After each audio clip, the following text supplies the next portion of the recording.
The mobsters were stunned when they blasted open the gate. Sitting atop a mountain of weapons, I had the hot mercenary Cassidy straddling my lap and giggling as I raised the replicated Gatling gun and unleashed a torrent of steel upon the enemy. Welcome to Windfall, Lord. An exciting story is about to begin.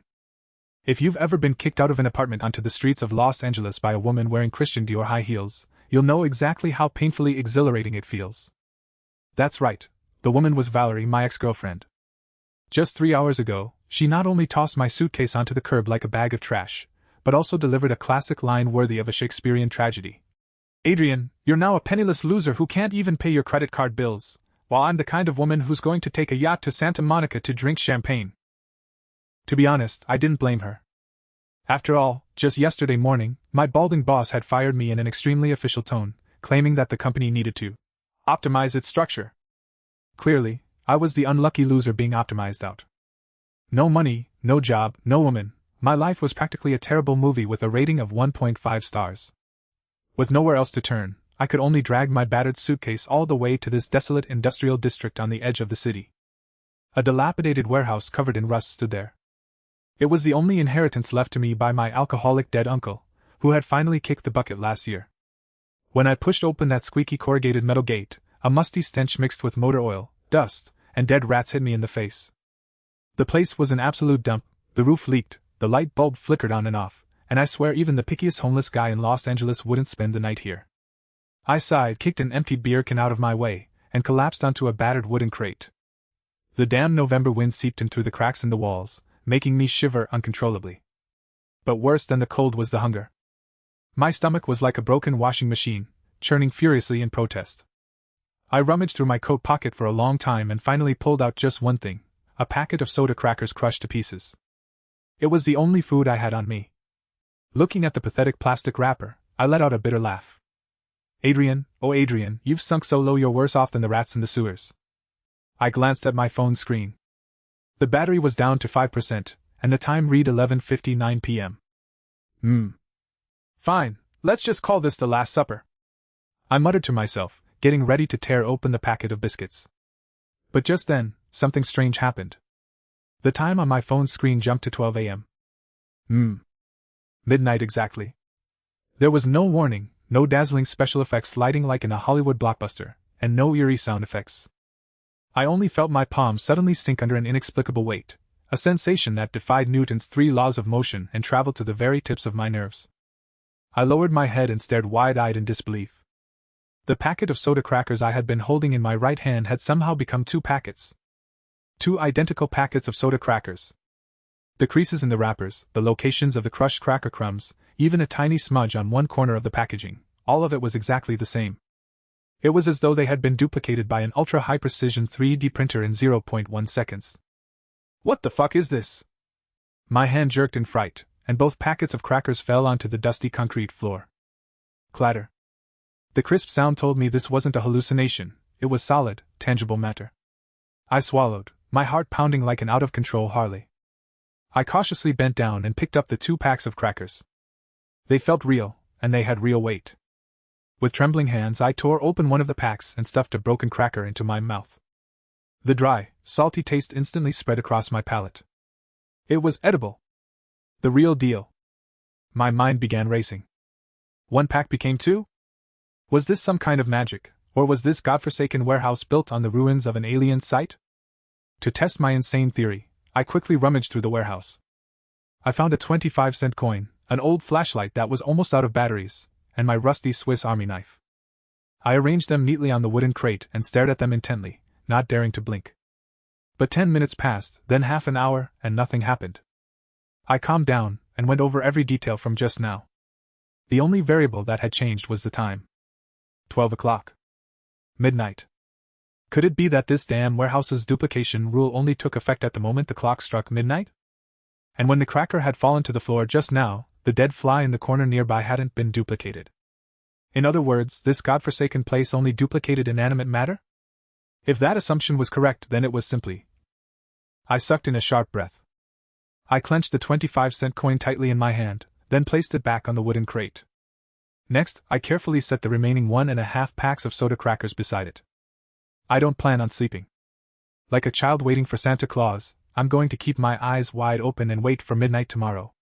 If my guess is right, and this forgotten, dilapidated warehouse really can duplicate supplies infinitely, then Valerie, that snob, and my bald boss who fired me will all pay the price for their arrogance. The cold wind was still howling outside the warehouse, but my blood was now boiling hot enough to melt glaciers. A crazy comeback was about to begin with this packet of cheap soda crackers. Over the following week, it was as if God had pressed the punishment button on all of Los Angeles. The once-in-a-century super hurricane, reported in the news, destroyed the city's pride overnight. Gale-force winds ripped the roofs off mansions in Beverly Hills, torrential rain flooded the streets of Santa Monica, the power grid collapsed completely, and the entire city was plunged into pitch darkness and panic. Supermarket shelves were stripped bare within the first hour of the storm's arrival. Even vending machines were smashed to pieces. Yet, in this dilapidated warehouse on the outskirts of the city, I was living a life of luxury that even the king of Saudi Arabia would envy. That night's test perfectly confirmed my hypothesis. At midnight, non-living matter duplicates exactly. That is the warehouse's damned yet utterly magnificent rule. On the first day, I turned 2 packs of cookies into 4, and a 25-cent coin into 2. On the second day, 4 packs became 8, along with a half-full bottle of mineral water I'd found rummaging through a trash can, which became 2 bottles. On the third day. The fourth day. The power of exponential growth is terrifying. When you double 1 pack of cookies 10 times, you end up with 1,024 packs of cookies. Now, exactly 10 days have passed since I was thrown out. The storm outside was still raging, with rain hammering the warehouse's corrugated metal roof like a barrage of bullets, producing a deafening roar. Yet inside this warehouse, which had originally been riddled with leaks, there was an astonishing sight. I had wrapped the entire interior of the warehouse tightly with more than 1,000 waterproof tarps I had duplicated, leaving no opening for even a single drop of water to get through. In the center of the warehouse stood an enormous mountain of supplies.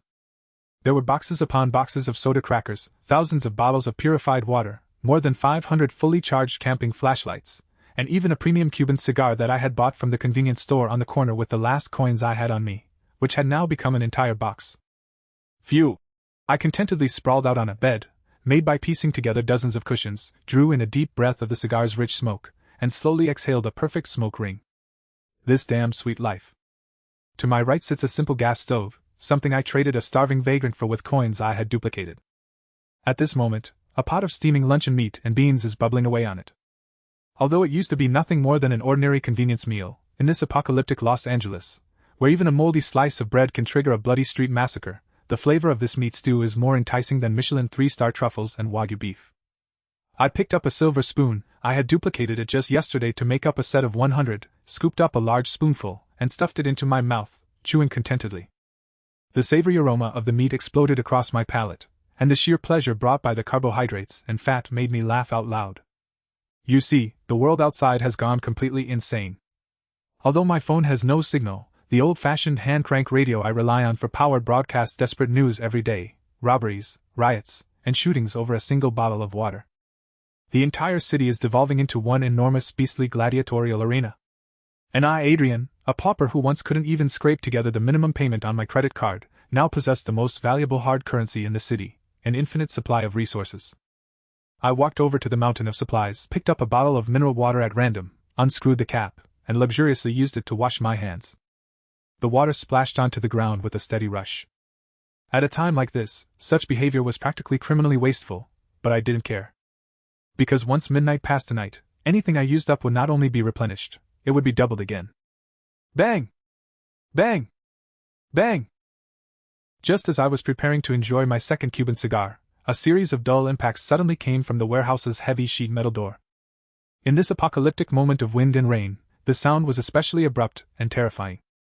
I promptly crushed out the cigar and swiftly grabbed one of the mountain-cleaving machetes beside me. There were already dozens of identical copies, then stared warily at the door.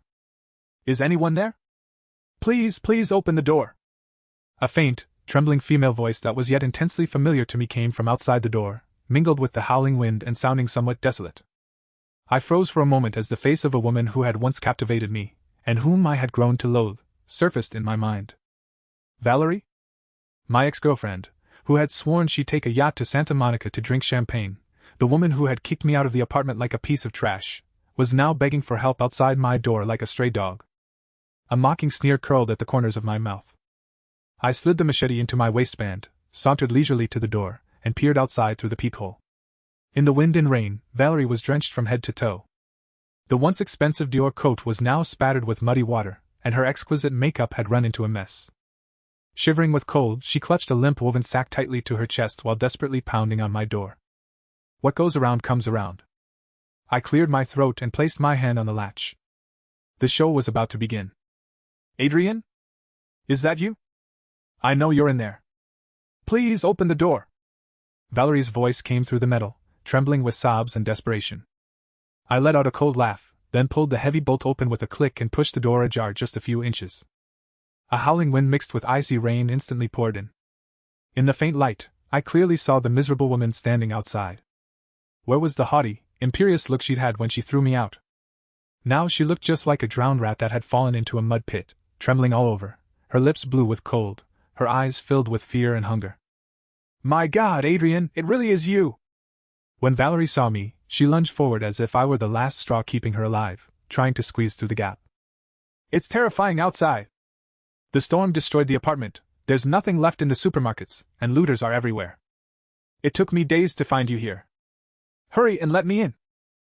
I didn't move an inch, blocking the doorway like an iron tower, looking down at her with an utterly cold gaze. Valerie, I remember that 3 weeks ago, you personally said that a poor loser like me, who couldn't even pay off his credit card, wasn't worthy of setting foot in your apartment. I deliberately slowed my speech, every word like a knife. So, what brings a lady who's supposed to be taking a yacht to Santa Monica for champagne to a rundown warehouse in a slum like this?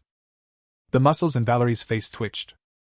Embarrassment and humiliation flashed across her eyes, but an overwhelming desire to survive immediately crushed what little dignity she had left. Adrian, darling, I didn't mean that. I know I used to be too willful. She put on a pitiful expression, tears streaming down her face with the rain. We were together, after all. You can't just stand by and watch me die. I'm so hungry, I haven't eaten anything in 2 days. Please, just give me something to eat. I'll do anything. As she spoke, she deliberately thrust out the stunning curves of her body, the soaked clothes clinging tightly to her, trying to soften me with her usual tricks. In the past, I might have relented. But now, looking at her snobbish, hypocritical face, I felt nothing but a wave of nausea. You can come in. A mocking smile curled at the corner of my mouth. But first, you'd better see whether you're qualified to enjoy the treatment here. I yanked the door open. Inside the warehouse, the originally dim lighting seemed to be overshadowed by an invisible radiance.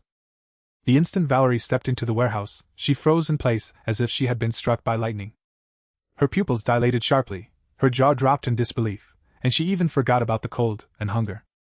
What met her eyes was not a dilapidated warehouse that leaked wind and rain, but a dazzling fortress of supplies. Hundreds upon thousands of boxes of purified water were neatly stacked like an impenetrable wall. Colorful canned foods were piled into small mountains. Countless compressed biscuits, chocolates, and self-heating hot pots radiated an irresistibly tempting allure. In the center of the warehouse, dozens of flashlights and camping lanterns illuminated the surroundings as brightly as day. On the luxurious bed covered with soft cushions, an entire box of premium Cuban cigars lay scattered casually, while beside it, a gas stove bubbled away, its rich aroma of meat broth instantly filling the entire space. In this apocalyptic Los Angeles, where even a piece of moldy bread can make people fight to the death, my place is practically paradise. This can't be. Valerie's voice trembled as she slowly approached the pile of supplies like a ghost. She reached out to touch the cans, then jerked her hand back as if electrocuted. How do you have so much stuff? Did you rob a Walmart? That's none of your concern. I walked over to the stove, picked up the silver spoon, and leisurely scooped a spoonful of meat broth into my mouth, deliberately making satisfied chewing sounds. Valerie's throat bobbed violently as she swallowed. Her eyes were fixed on the spoon in my hand, and she nearly drooled. Adrian, give me something, please! I'm begging you! She abruptly turned around and dropped to her knees in front of me, clinging tightly to my leg. I'm really starving to death. As long as you let me stay here, I'll do whatever you say. I'll never look down on you again. Watching this woman, who had once been high and mighty and utterly arrogant, kneeling at my feet like a dog and begging for mercy, I felt not the slightest ripple of emotion, only the exhilaration of finally getting my revenge. I'm sorry, Valerie. I coldly pulled my leg away and looked down at her from above. Although I have enough supplies to support an entire army, I don't take in trash here. Valerie raised her head in disbelief, her exquisite face instantly contorting with humiliation and despair. You can't be this heartless! You'll pay for this! She screamed hysterically, trying to crawl off the ground and snatch the can beside her. My gaze turned cold, and without hesitation, I kicked her away. She crashed heavily onto the cold concrete floor, clutching her stomach in pain. Gideon! I shouted. As soon as the words left my mouth, a towering black man nearly 2 meters tall, his entire body covered in bulging muscles, slowly emerged from the shadows deep inside the warehouse. This was Gideon, the bodyguard I had hired yesterday from a nearby slum in exchange for 5 crates of canned meat and a backup generator. He had once been an underground boxer, and in order to survive in this apocalypse, he was willing to do anything for me. Boss, what are your orders? Gideon said gruffly, his fierce eyes fixed intently on Valerie on the floor. Throw this woman out. I turned around without sparing Valerie another glance and continued savoring my meat soup. If she dares come within half a step of the gate again, break her legs. Yes, boss. Amid Valerie's desperate, shrill screams and curses, Gideon dragged her out of the warehouse as if she were a chick. Then, with a loud bang, he slammed the iron door shut. The world was quiet again. I savored top-shelf cigars and hot soup while gazing at the pile of wealth doubling every day before me. I knew this was only the beginning. To truly establish myself in this mad wasteland, I would need even greater power. After driving off that nuisance Valerie, the storm gradually began to subside over the next few days, but the real disaster had only just begun. Los Angeles, stripped of all order, had completely devolved into a jungle, with people dying in the streets every day over a bottle of foul-smelling water. Although my infinite supply vault was well hidden, Gideon was far too big, and his daily patrols were bound to attract the attention of those with ulterior motives. Last night 3 sneaky thugs tried to pry open the warehouse's back door. Although Gideon beat them soundly with a steel pipe, it was a wake-up call for me. The doubling of supplies brought more than just wealth, it also brought deadly temptation.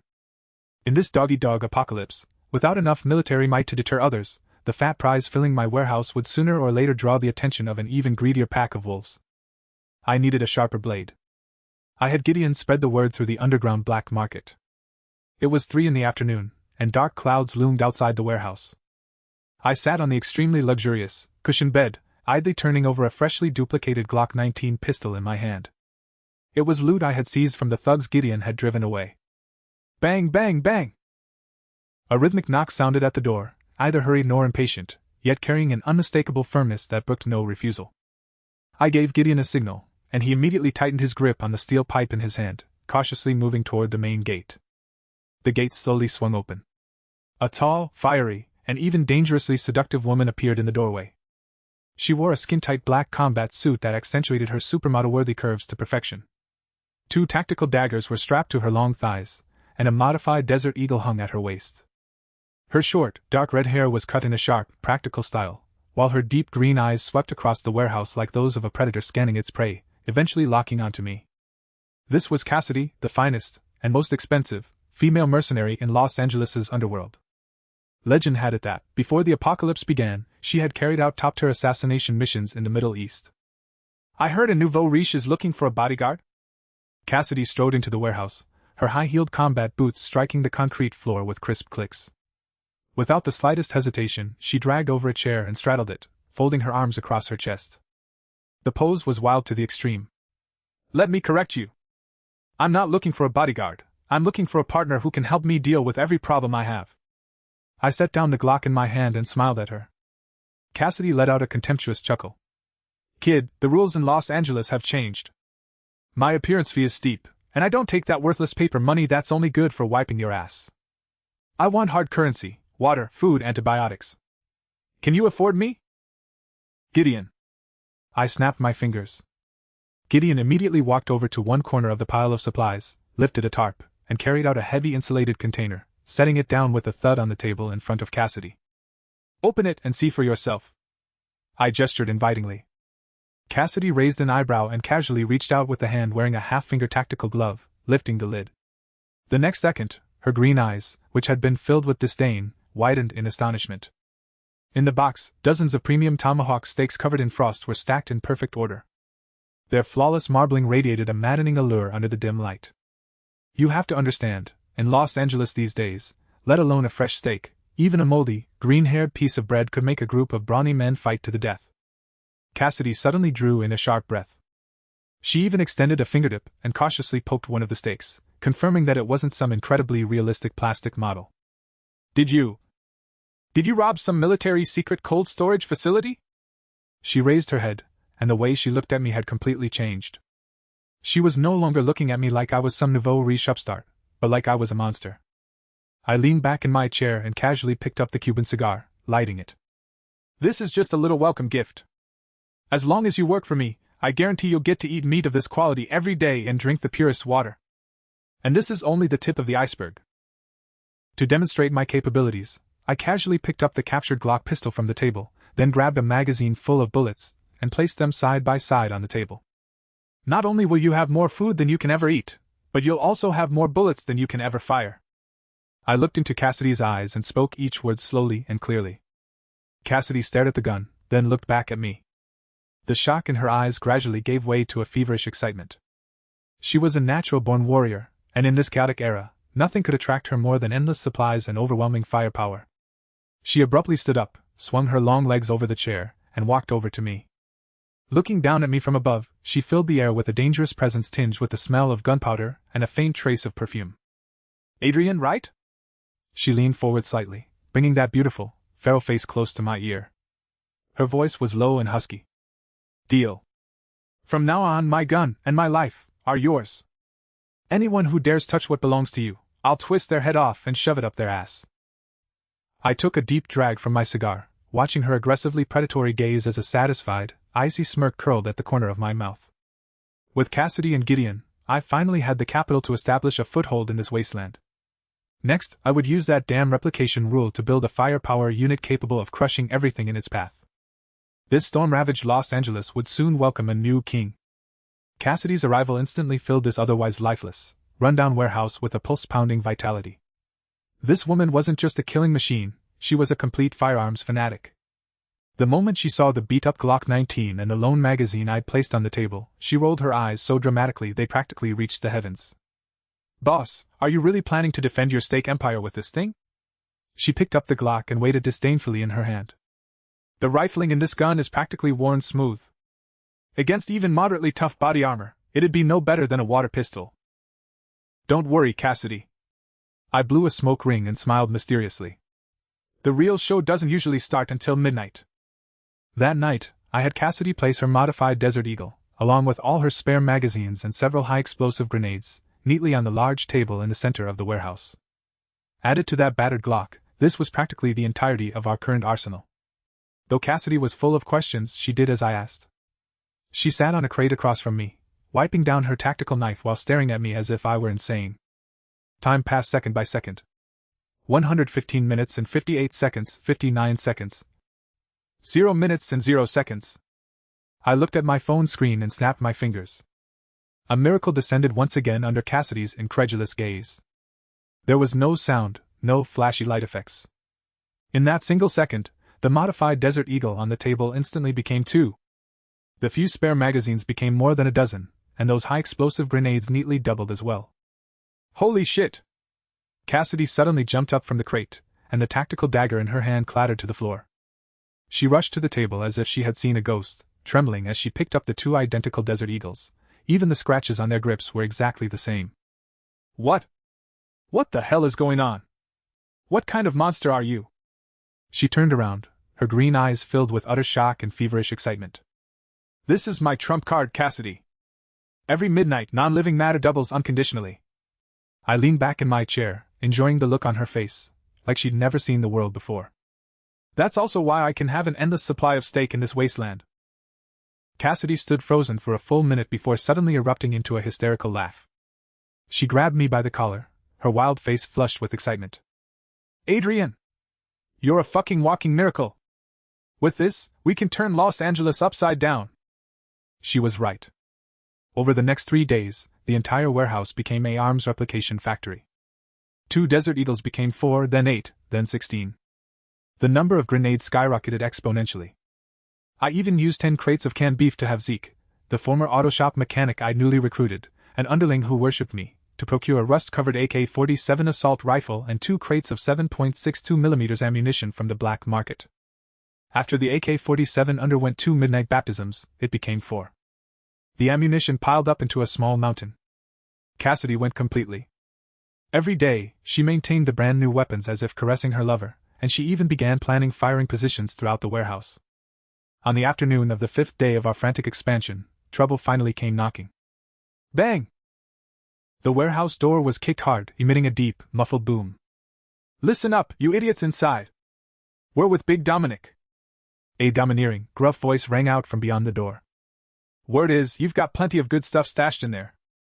Open the door nicely and hand over all your food and water, and maybe we'll consider not pulling out your guts and feeding them to the dogs." Dominic, one of the most brutal leaders of the city's underground gangs. Even before the storm descended, he had run rampant through the slums.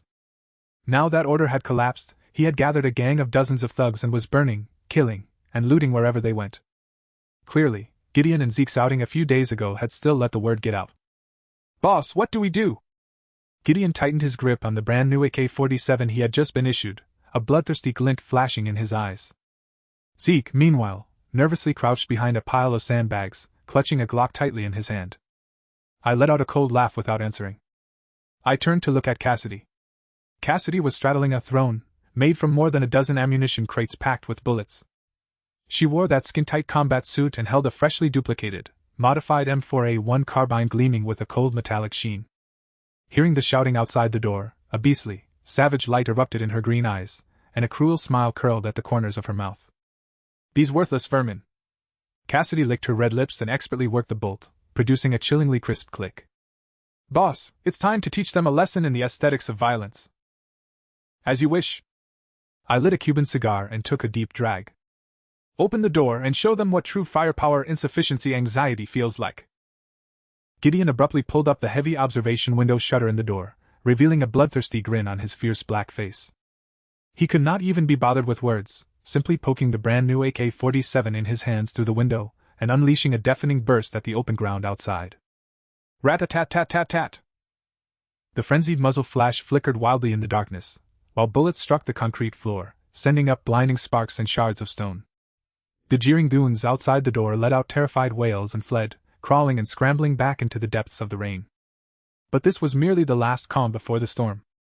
In less than half an hour, the blinding headlights of the vehicles, like dozens of sharp swords, forcibly tore through the darkness outside the warehouse. The roar of the engines shook the heavens and earth. Through the surveillance camera, I saw more than a dozen modified pickup trucks and off-road vehicles, encircling my warehouse as tightly as an iron barrel. A bald man built like a grizzly bear stood atop an armored pickup truck, holding a megaphone. That was Dominic, the scourge of Los Angeles's underworld. "Adrian! You damn nouveau riche bastard!" Dominic's gruff voice echoed through the night sky from the loudspeaker, dripping with spine-chilling greed. "I know you've got piles of food and water stashed in that sorry excuse for a warehouse. Listen up, I brought more than 100 of my brothers, and every one of us is packing some goddamn heavy firepower. I'm giving you 10 minutes to open the door and get on your knees to welcome me. Otherwise, I'll blow this dump flat and string your guts up on the streetlights." Amid his roar, dozens of thugs armed with all kinds of firearms leaped from the vehicles. Some even hefted homemade Molotov cocktails and improvised explosives onto their shoulders. These starving wolves had been utterly provoked by the fat meat inside my warehouse, awakening their primal bloodlust. Yet inside the warehouse, the atmosphere was bizarre in the extreme. No panic, no despair. Only a suffocating, adrenaline-fueled frenzy. In the center of the warehouse, we had built an impregnable circular defensive fortification out of hundreds of ammunition crates filled with 5.56mm and 7.62mm rounds, along with dozens of cases of canned luncheon meat. Though Zeke, the young mechanic, was trembling so badly that his legs shook, he still gripped an M4A1 carbine tightly, lying in wait behind the sandbags. Gideon, meanwhile, was like a dark god of war, his chest covered in high-explosive grenades. As for me, I was reclining comfortably on that soft, luxurious bed, holding a glass of top-shelf whiskey freshly poured over ice.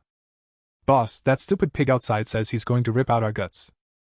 Cassidy sauntered over to me with a cat-like stride. Her long, slender legs were encased in a tight-fitting combat suit, and every step radiated lethal allure. Instead of going to retrieve her gun, she simply stepped over my knees and straddled my lap with astonishing naturalness and wild abandon. "Are you scared, Cassidy?" I slipped my arms around her slender waist, which fit perfectly in my hands, savoring her alluring scent. a mixture of gunpowder and faint perfume. Surrounded outside by hundreds of rioters, this intimate, face-to-face contact brought an intensely twisted thrill. Scared? Cassidy lowered her head, dangerous and languid light flashing in her ice-blue eyes like those of a leopardess. The tip of her nose nearly touched mine, and her warm breath brushed my face. Adrian, you have no idea how fatally attractive this domineering capitalist expression of yours, like you're in control of everything, is to me. She extended her hand, still wearing a tactical glove, and gently stroked my cheek, her gaze flicking toward the enormous object covered by a tarp behind us. That was the big toy Zeke risked his life to trade for this afternoon, exchanging 20 crates of top-grade antibiotics for it at a National Guard armory that was falling apart, AM-134 minigun, complete with 2,000 rounds of linked ammunition. Unfortunately, time was tight, and Zeke only had time to haul out this one. But for us, one is enough. If we send every one of those bastards outside straight to hell tonight, Cassidy whispered hoarsely right beside my ear, in a voice only the two of us could hear, while gently nibbling my earlobe. Tomorrow morning, in this warehouse of yours packed with luxury goods, I'll show you what it really means to experience heaven and hell at once. Deal. I chuckled and downed the whiskey in my glass. The fiery liquid slid down my throat, making my blood boil completely. Adrian! Time's up! Outside the door, Dominic had lost his patience and issued his final ultimatum. Blow that door open! Kill everyone inside. I glanced at the gold Rolex on my wrist. The second hand was ticking away, precisely approaching that sacred moment. 11:59 and 58 seconds. 59 seconds. Midnight. I patted Cassidy's firm, pert buttocks and pushed her up from my lap. My gaze instantly turned as cold as the Siberian wind. Go lift that tarpaulin, my queen. Recipient Dominic. Delivery fee, payable in bullets. 0 minutes past midnight. When Cassidy yanked off the enormous tarpaulin, her breath caught instantly. Outside the gate, the first improvised bomb had already slammed into our iron gate with a deadly shriek. The carnage officially began. Boom! With a deafening boom, the rickety sheet metal gate finally collapsed under the force of the homemade explosives, twisted shards of metal flying in every direction like shrapnel. The cold night wind, laced with the pungent smell of gunpowder and rainwater, instantly rushed into the warehouse. Brothers! Charge in! Take all their women and supplies! Dominic's arrogant roar echoed through the night sky. Dozens of thugs armed with shotguns and machetes poured through the blasted opening, yelping like a pack of wild dogs that had caught the scent of blood. As far as they were concerned, the few people in this battered warehouse were utterly incapable of resisting, and they had already begun fantasizing about how to divide up the tempting canned food and fine liquor. Yet the instant they charged into the warehouse, all the yelps came to an abrupt halt. The several thugs at the very front froze as if someone had pressed a pause button, rooted to the spot as they stared wide-eyed in terror. Because what met their eyes was not a flock of lambs awaiting slaughter, but a vision of hell that existed only in nightmares. On the raised platform in the center of the warehouse, Cassidy stood like a goddess of vengeance. Her fiery curves were faintly visible beneath the dim tactical lights, but arranged menacingly before her were two M134 Gatling heavy machine guns gleaming with a cold metallic sheen. The 12 gaping barrels were aimed squarely at the entrance. Beneath the Gatlings lay a golden bronze hill formed from belts containing 4,000 rounds. Dominic, is this the equipment you wanted? I stood behind Cassidy and leisurely lit a Cuban cigar. Dominic stood atop the armored pickup truck, the ferocious grin on his face instantly freezing. In its place was extreme panic that he could barely conceal. Damn it! This is impossible! How could they have 2 Gatlings? Open fire! Open fire and take them out! Too late. Cassidy's sexy red lips curled into a cruel smile as she suddenly pressed the firing button on one of the Gatling guns. Bzzz. The motor drove the 6 barrels into a frenzied spin, producing a low-frequency hum that made one's scalp prickle. The next second, this killing machine known as the Vulcan unleashed its roar. SHSHSHSHSHSH. There was no burst fire, only an absolute torrent of firepower. With a terrifying rate of 6,000 rounds per minute, the muzzle spat out a dazzling tongue of flame 2 meters long. The dense 7.62mm bullets converged into a dazzling steel flood, crashing toward the mob at the doorway with irresistible force. This wasn't a battle. It was a one-sided massacre. The dozen or so thugs at the very front were torn into chunks of flesh by the dense barrage before they even had time to scream. Blood, severed limbs, and shattered bones danced wildly through the air, as if a gruesome red rain had begun to fall. My God! Run! It's a trap! The remaining thugs completely broke down. They dropped their weapons and screamed as they tried to escape through the gate. But in the face of the Gatling gun's earth-shattering barrage, all attempts to flee were futile. The bullets mercilessly tore through their bodies, even smashing the engines of several pickup trucks parked outside the gate and triggering violent explosions. Gideon! Zeke! Don't let them get away! I ordered coldly. Understood, boss. Gideon roared as he raised the AK-47 and unleashed a furious barrage from the flanking firing position. Zeke also overcame his fear, and the M4A1 in his hand spat tongues of angry flame, precisely picking off the enemies trying to find cover. Dominic could see that the situation was beyond salvage. He scrambled behind the armored pickup, shouting himself hoarse. Counterattack! Use the rocket launcher! Blow them to Kingdom Come! A henchman hiding in the distance hoisted an RPG launcher and tried to aim at our position. Suicide, Cassidy sneered. She released the Gatling gun and pulled 2 high-explosive grenades from her waist with her other hand. These 2 grenades had just been duplicated from a single one at midnight yesterday. And just a few minutes ago, at midnight they doubled again, becoming 4, 8, 16. Now, an entire crate of high-explosive grenades sat at her feet. Cassidy expertly pulled the pin and, like throwing a baseball, sent the grenade flying with pinpoint accuracy into the group of enemies outside the door. Boom! Boom! 2 consecutive, violent explosions blasted the thug who had been trying to fire an RPG, along with several cars, into the air, the flames illuminating half the night sky. Dominic was utterly desperate.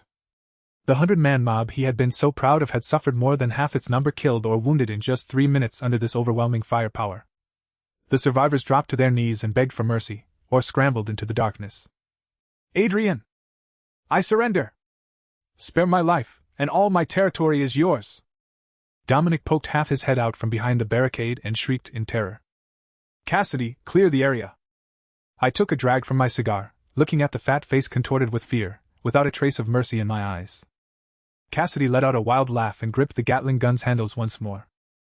Go to hell, scum! The god of fire roared once again. The deafening gunfire completely drowned out Dominic's screams. Under the Gatling gun's concentrated barrage, the heavy armored pickup was torn apart like it was made of paper, ultimately transforming into a massive fireball that shot into the sky with a violent explosion. The battle was over. Outside the warehouse doors lay a chaotic hellscape. Burning car wreckage, spent shell casings scattered across the ground, and mangled corpses bore witness to the brief yet extraordinarily bloody slaughter that had just taken place. The air reeked of pungent gunpowder and the charred stench of roasted flesh. I walked to the edge of the warehouse and looked down at the hell I had created with my own hands. In this apocalyptic wasteland, only those who were more brutal and more powerful could survive. Well done, gentlemen! I flicked the ash from my cigar and turned to Cassidy. Now, the throne of Los Angeles' underworld is ready for a new owner. The first rays of dawn struggled to pierce Los Angeles' dense smog, illuminating the charred ground outside the warehouse. The news that Dominic and his 100-man army of thugs had been completely wiped out overnight spread throughout every corner of Los Angeles like wildfire within just a few hours. The other gangs that had once stirred in the darkness, plotting to claim their share, were all scared witless. In this apocalypse, where even bullets had to be conserved, 2 Gatling heavy machine guns with unlimited ammunition were the equivalent of God's scepter. I paid no attention to the small gang leaders nervously arriving outside to clear away the bodies and curry favor with me. Because at that moment, on the large bed in the warehouse, piled high with hundreds of cushions and top-quality silk, Cassidy was making good on her promise from the night before. While the people of the wasteland world were still slaughtering one another over a mouthful of stale puddle water, the aroma of top-shelf champagne and heady hormones filled my warehouse. Cassidy lay sprawled across my chest like a languid yet dangerous female leopard. Her dark red short hair was tousled across her fair shoulders, and fine beads of sweat still glistened on her pale skin. The murderous intent had faded from her icy blue eyes, replaced by profound submission and fervent love. The way you pressed the launch button last night was quite simply the sexiest sight I've ever seen. I gently stroked her smooth back, then raised a glass of chilled champagne and drained it in one gulp.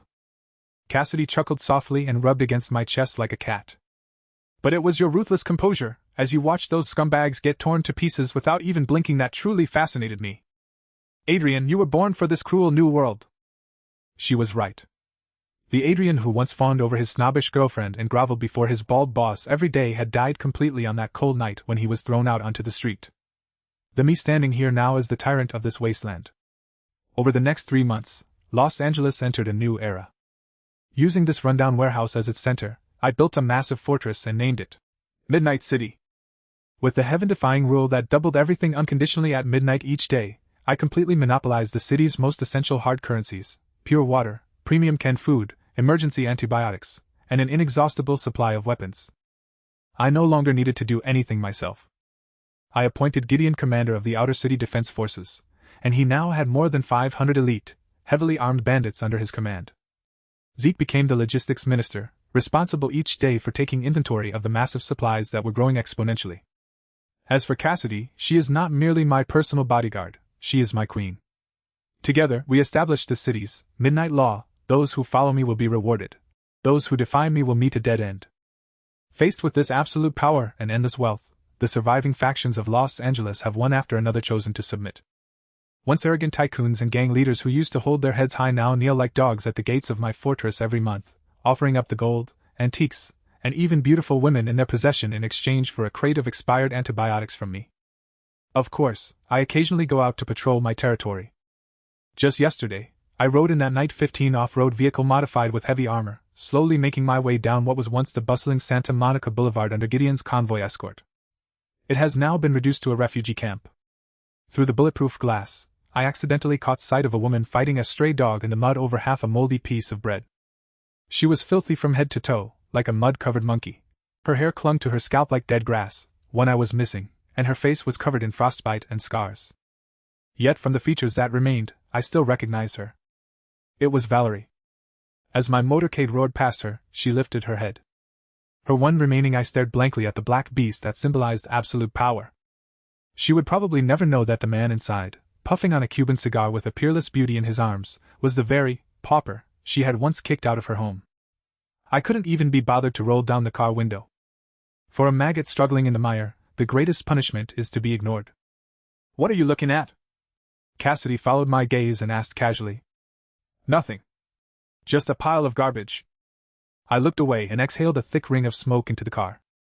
As night fell, I took Cassidy by the hand and climbed to the highest observation tower in Midnight City. From here, the ruins of most of Los Angeles lay beneath our feet. Inside our fortress, meanwhile, the lights were blazing as people reveled, praising me, the god, who had given them food and safety.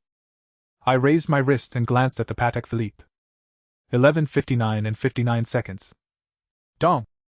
From somewhere in the ruins in the distance came a muffled chime. Midnight had arrived.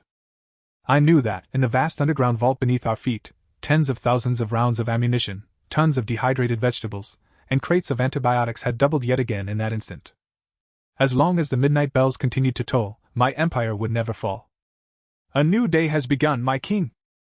Cassidy leaned against my shoulder, her green eyes sparkling in the darkness. I tightened my arm around her waist and looked down upon this wasteland that belonged to me, a cold, arrogant smile curling at the corners of my lips. "No, this is a new era that belongs to us." Completed.